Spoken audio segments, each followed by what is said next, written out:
2019 is a good time to be a Borderlands fan.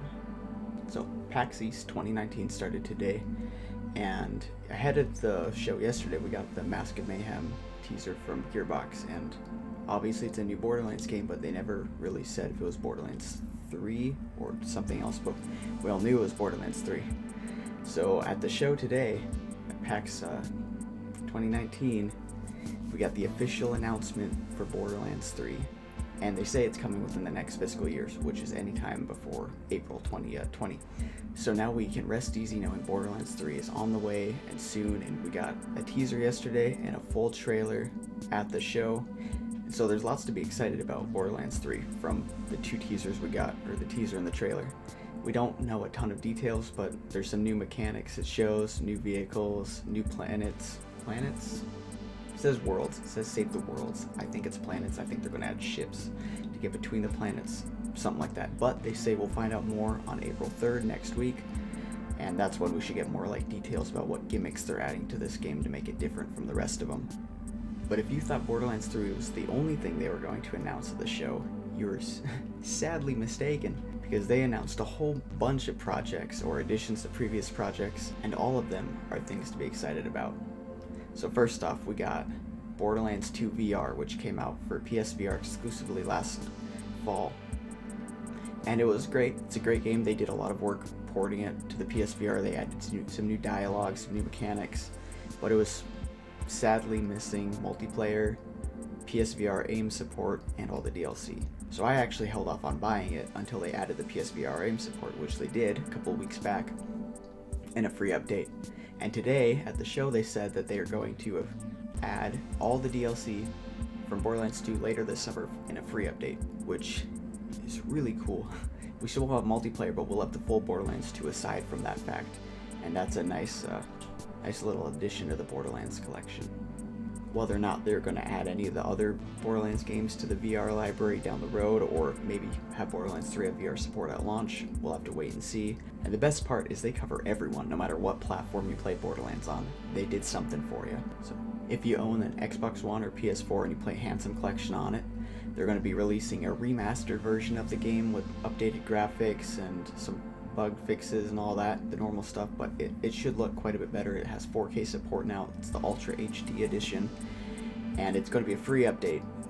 We don't know when yet, but we can look forward to that, and it's great. I just started playing through Handsome Collection again the other day, and so this is just perfect timing. I have the One X now, so it's going to be just a crisp console experience that we haven't had before with Borderlands, rivaling the PC version at this point. Honestly, the Handsome Collection looks so good to begin with. This is just improving on it in every way.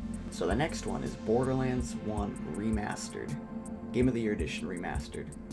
And this one I was kind of expecting. There's been some leaks and some semi-official announcements for it. I was expecting them to talk about it today and maybe even release it, surprise release today during the show. And they didn't do that, but it wasn't far off. They're releasing it next week on April 3rd when they give more information on Borderlands 3. They'll also be dropping Borderlands 1 Game of the Year Edition Remastered. And the cool thing about this, aside from just having an old Borderlands game that a lot of people haven't played, because a lot of them didn't start till the second one, or maybe even pre-sequel, having the oldest Borderlands game remastered makes all these new people able to play it, and anyone who already owns it on Steam, any version of it, whether they have the DLC or not, this is going to be a free upgrade. So we're going to get the completely remastered graphics, new guns, all the DLC, whether you had it or not before, you will now. If you played Borderlands 2 or pre-sequel on Steam, they're going to give you a bunch of shift codes, 75 or something like that. It's a crazy amount of shift codes. And I was actually worried about this when I heard that they were going to probably be releasing a remastered version of Borderlands 1, which I'd been going through recently on PC, like 3/4 of the way through the game. I didn't want to have to start over on a remastered version, and then just a free upgrade. I can keep playing for the next week, and then it comes out, makes it look even nicer. So I'm super excited about that. Gearbox is really making us Borderlands fans feel loved, and they're really doing everything they can to make up for having 5 years since pre-sequel and 7 years since Borderlands 2, which is way too long without new Borderlands. We had the Tales from the Borderlands in there, which is fantastic. It's just not Borderlands 3. Another reason I'm excited for Borderlands 3 is from the trailers we saw, the teaser and the story gameplay trailer, is there's characters from Borderlands 1, 2, pre-sequel, and Tales from the Borderlands in there. So they're giving us these remastered versions and characters for reasons to go play every other game they've ever made while we wait for 3, which I'm more than happy to do, and I was going to do anyways, and now they just gave me extra things to do it for. So thank you, Gearbox, that's fantastic.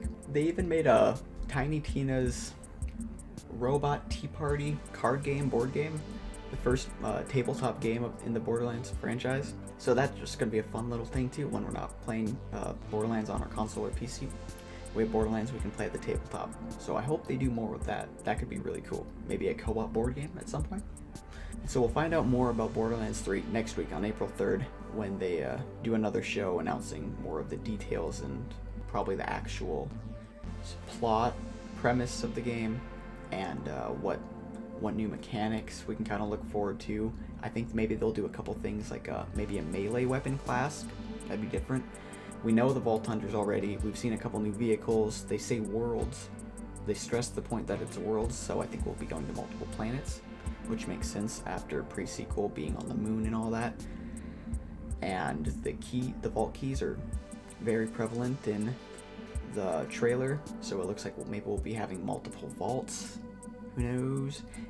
Maybe online features, kind of copying the more recent looter shooters like Destiny and Anthem and Division. You know, all those games that are doing really, really well right now. Gearbox couldn't have picked a better time to announce and release all this Borderlands content. What with Destiny 2, Anthem, and the Division 2 all within the last couple months being updated or released and just having countless problems, especially Anthem. The other two are doing fine, but Anthem is the biggest slap in the face to looter shooter fans, and Gearbox is definitely back to put them in their place with the king, the original looter shooter. And so we have a lot to look forward to in the next year, and I'll be keeping you all updated with videos whenever they announce new information for Borderlands 3 or the remasters or the VR or whatever. I'll be trying to make videos as soon as I can for each of those announcements as they come up. Starting next week on April 3rd, and expect some gameplay from the remastered games as well. So thank you for watching, and see you in the Borderlands.